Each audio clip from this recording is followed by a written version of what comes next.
नमस्कार दोस्तों, जय माता की। कैसे आप सब? आई होप आप सब अच्छे होंगे।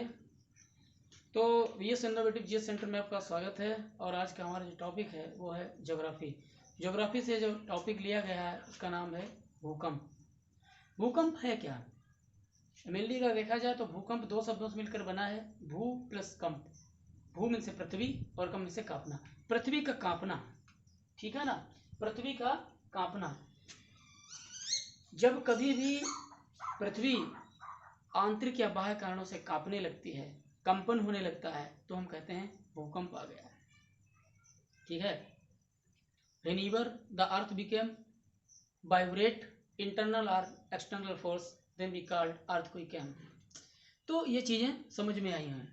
तो आज हम इसकी थोड़ी बारीक बातें जानते हैं। पहली बात तो भूकंप क्या है, ये परिभाषा हमने आपको बताई है। उसके बाद यहाँ पर है, हमने आपकी सुविधा की दृष्टि से पहले ही लिख रखा है ताकि आपका ज़्यादा टाइम ना लिया जाए। तो भूकंप क्या है हमने आपको बताया, भूकंप क्या है। उसके बाद हम देखते हैं मापक यंत्र, इसको किससे मापते हैं, मेजरमेंट क्या है। तो इसे मापने वाला है सीस्मोग्राफ। सीस्मोग्राफ नाम के यंत्र से इसको मापते हैं। और भूकंप का अध्ययन करने वाले शास्त्र को हम सीस्मोलॉजी कहते हैं। क्या कहते हैं? सीस्मोलॉजी।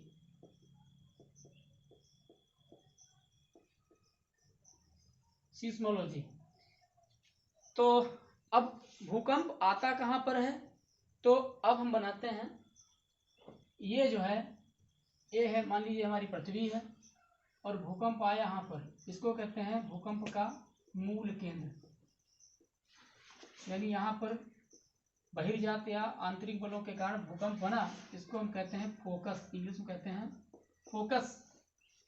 उसके बाद भूकंप यहाँ से और यहाँ जब गया तो इसे कहते हैं अधिकेंद्र। पीसीएस एग्जाम में आया था कि अधिकेंद्र या एपी सेंटर क्या है। ठीक है, तो आप समझ गए होंगे। जहाँ से शुरू होता है उसको कहते हैं मूल, तो मूल केंद्र। उसके बाद शुरू हो सबसे पहले जहाँ पहुँचता है उसे कहते हैं अधिकेंद्र या एपिसेंटर। उसके बाद हम देखते हैं कि भूकंप का कारण क्या है। ठीक है, भूकंप का कारण क्या है। भूकंप क्या है? गर्म और ठंडा चट्टान। चट्टाने क्या है?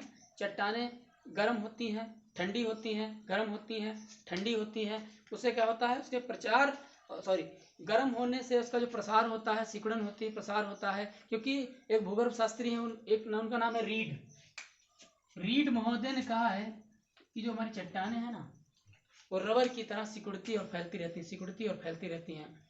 तो पृथ्वी की चट्टानों का, जो ऊपरी चट्टानों का सिकुड़न और फैलाव जो है, उससे भी क्या होता है, दरारें आती हैं और चीजें, मतलब ऊपर का जो सतह है वो कांपने लगती है और हम कहते हैं भूकंप आ गया है। तो पृथ्वी की चट्टानों का गर्म होना और ठंडा होना, ये भूकंप के कारण है। चट्टाने हैं, ठीक है, मान लो ये चट्टाने हैं। ठीक, तो अब क्या है, अब ये चट्टाने हैं, थोड़ी चट्टान कोई ऊपर हो गई, थोड़ी नीचे हो गई, उससे क्या पृथ्वी की सतह पर कंपन हुआ। और कंपन होने से क्या होता है, कंपन मतलब कांपने लगी और हम कहते हैं भूकंप आ गया। फिर थोड़े मानवीय कारण है, बांधों का पानी कहते हैं। देखिए, जहाँ पर पानी इकट्ठा होता है ना, वहाँ पर दबाव बहुत दबाव पड़ता है। तो वहाँ पर अगर प्लेट कमजोर हुई तो वो थोड़ी हिल जाती है और वहीं पर भूकंप आ जाता है। यहाँ पर उदाहरण लिखे हुए हैं, कोयना बांध है महाराष्ट्र में, कोयना नदी पर महाराष्ट्र में कोयना बांध है। ठीक है, मैं यहाँ पर लिख देता हूँ, कोयना रिवर भी है कोयना, और ये महाराष्ट्र में है। ठीक है, महाराष्ट्र। ये टिहरी उत्तराखंड में है, भागीरथी और क्या नाम, अलकनंदा नदी पर बनाई गई है टिहरी बांध। ठीक है, वहां भी इन महाराष्ट्र में और टिहरी बांध बराबर वहां पर भूकंप आते हैं, पानी के इकट्ठा होने का। प्लेट का टूटना, जब प्लेटें आपस में अंतर्जात या बहिर्जात बलों का टूटती हैं, ठीक है, उनका प्रसारण होता है, उनका सिकुड़न होता है, उससे भी क्या होता है, भूकंप आते हैं। जैसे प्लेट का टूटना, ये कहाँ हुआ है, एक जगह है महाराष्ट्र में लातूर, यहाँ पर प्लेट टूट गई है, कमजोर हो गई है, और हो सकता है 10, 20, 30, 50 सालों में कुछ और हो, नहीं तो आगे वाली पीढ़ी देखेंगे कि यहाँ पर प्लेट टूट गई। लातूर है कहाँ? महाराष्ट्र में। ठीक है, उसके बाद हम देखते हैं खनन। ज्यादा आप खनन करते हैं, ठीक है, ज्यादा आप खनन करते हैं। अभी कितना है, पृथ्वी में लगभग 3-4 किलोमीटर तक खनन हो चुका है। तो खनन ज्यादा होने से भी अंदर की प्लेटों पर जो है प्रभाव पड़ता है और भूकंप आने के चांस रहते हैं। भूकंप आता है। और परमाणु विस्फोट तो आप समझते हैं ना, परमाणु विस्फोट का मतलब पूरी दुनिया ही उलटपुलट हो जाए, पता चले, तो भूकंप क्या है। ठीक है, तो परमाणु विस्फोट होता है। कभी कभी ग्रेनेड लगा के पत्थर तोड़े जाते हैं, पहाड़ रास्ता बनाने के लिए पहाड़, तो उससे भूकंप आते रहते हैं। यूं तो भूकंप के हमने कारण ये बताए हैं। और उसके बाद हम देखते हैं कि भूकंप भौगोलिक दृष्टि से क्या है, लाभदायक है, और हम लोगों की दृष्टि से हानिकारक है। हानि अगर समझी जाए तो हम सब जानते हैं, बड़ी बड़ी चट्टानें, मीनारें टूट जाती हैं, अपार दंजन की हानि होती है। तो भूकंप हर तरीके से क्या होता है कि भ्रंश घाटियां बन जाती हैं, उसमें जो इमारतें हैं चली जाती हैं, सारी चीजें काफी नुकसान होता है। तो अपार धन और जन की हानि होती है। तो ये भूकंप के कारण हो गए परमाणु विस्फोट।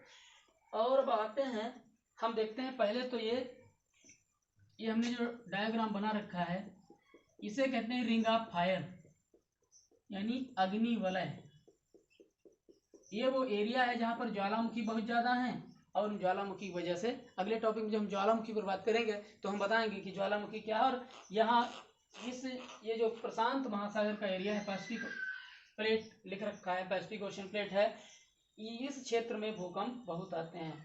अगर प्लेटों की बात की जाए तो Indo Australian plate, Indo Australian plate के कारण ही क्या हुआ, इंडो ऑस्ट्रेलियन प्लेट के कारण, ऊपर से यूरेशियन प्लेट के कारण ही भारत का निर्माण हुआ। कभी अगले वीडियो में हम इसको बताएंगे। उसके बाद फिलीपींस की प्लेट्स है, यानी फिलीपींस की जो समुद्री प्लेट है, ये इंडो ऑस्ट्रेलियन प्लेट है। यहाँ पर यूरेशियन प्लेट है, यहाँ पर जॉन डे फूका प्लेट है, यहाँ पर कोको प्लेट है, यहाँ पर कैरिबियन सागर, आप जानते हैं कैरिबियन सागर, यहाँ पर कैरिबियन प्लेट है, यहाँ पर नजका प्लेट है, यहाँ पर साउथ अमेरिकन प्लेट है। कितनी प्लेटें हुई, 1 2 3 4 5 6 7, बड़ी बड़ी, देखिए पृथ्वी पर बड़ी बड़ी 7 प्लेटें हैं। ठीक है, पृथ्वी पर बड़ी बड़ी 7 प्लेटें हैं। इनके उतार चढ़ाव का पृथ्वी पर बहुत बड़ा प्रभाव पड़ता है। आप जानते हैं कि करीब 71 जगह इसमें नहीं रह गई, 71% जो है पानी है इस पृथ्वी पर, और बाकी 29% लैंडस्केप है, यानी स्थल खंड है। ठीक है, तो पानी की मात्रा ज्यादा है तो पानी का प्रभाव भी ज्यादा पड़ेगा, ये जाहिर सी बात है।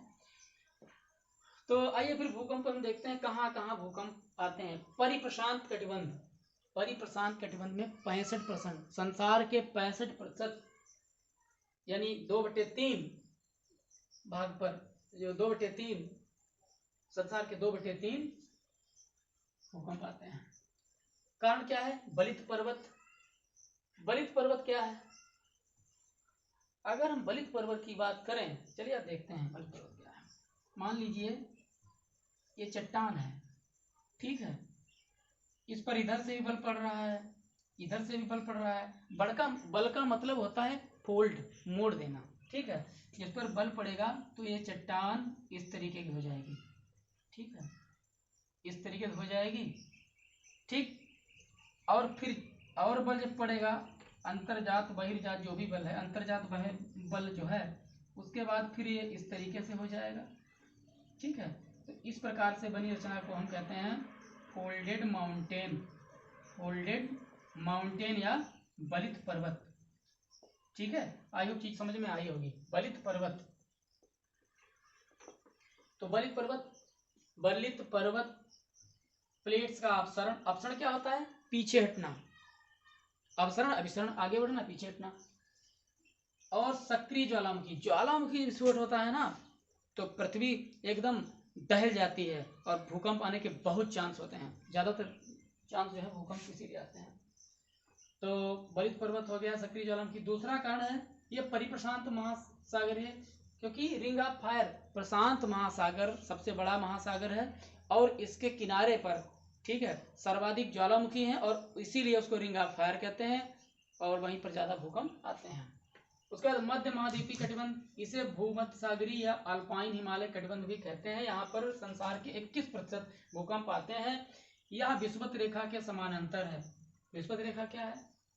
ये है हमारा ग्लोब, ये है 0 डिग्री, इसके समानांतर भूकंप आते हैं, चाहे दोनों गोलार्धों में, नॉर्दर्न पोल, सदर्न पोल, सदर्न पोल, इसमें दोनों साइड में भूकंप आते हैं।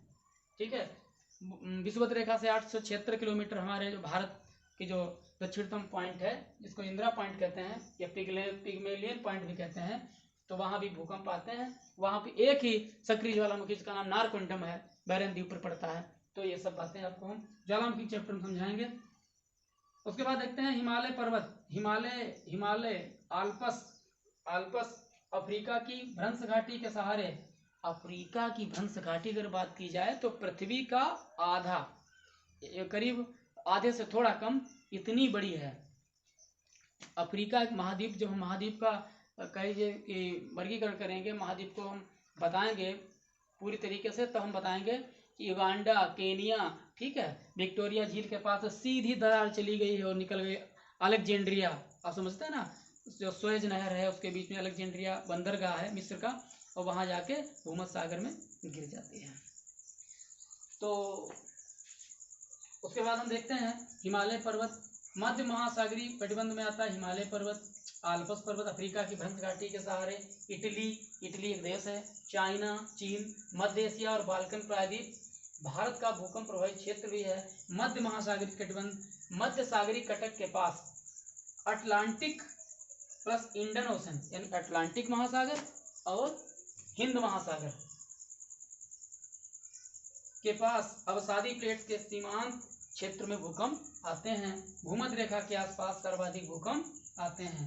भूकंप से बनता क्या है? भूकंप वैसे हम लोगों के लिए तो नुकसानदायक है, लेकिन भूगोलवेत्ता कहते हैं ये महत्वपूर्ण है। इससे क्या होता है, भ्रंश पड़ते हैं, भ्रंश से झीलें बनती हैं और नई नई भौगोलिक संरचनाएं होती हैं और समुद्री सुनामी होती है। सुनामी क्या है? सुनामी जापानी शब्द है।